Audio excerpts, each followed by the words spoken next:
then I praise God. Tissue. Walang tissue. We're not prepared. We're not Tissue. prepared. Where's my tissue? Nandito po. Wait. Sorry. Where's the tissue? Bagay. Yeah. Thank you. Iwan na natin for the future. So, joy. I Amen. cry because this is the first time to speak English, di ba? Yun pala eh. That's why.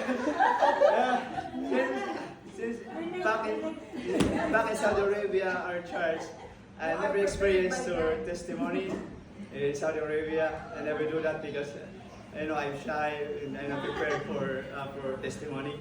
Amen. But now I try because through leading of the Holy Spirit, they always. Yeah, I know.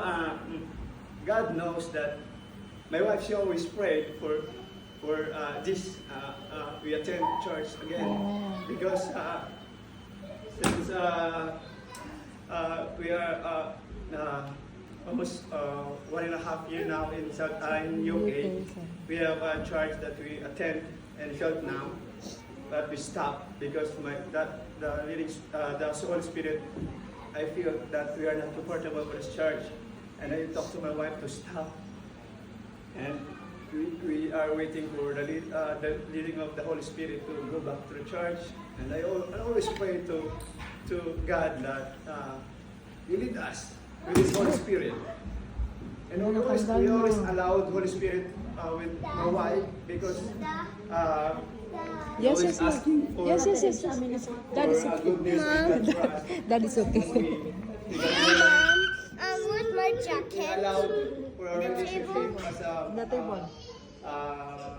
husband and wife to lead us, not for us, not for our decision, but to lead by the Holy Spirit for us. So now, I'm thankful to God because this is the first time to testimony for us, wife, to share about the goodness of God, the good Father that we praised a while ago, and I always praise God na He always lead us for this family that we feel with my wife.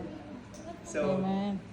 maybe my wife she's surprised now because I stand here. It's the first time here. So now I prayed and I commit to the Lord to every service here.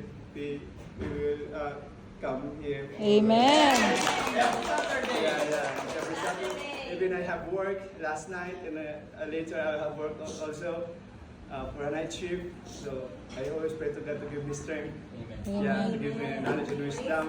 Yeah, to lead us to praise Him for His church and to honor Him for His church. Amen. Yes, thank you so much, Father God. That's all. And glory to God.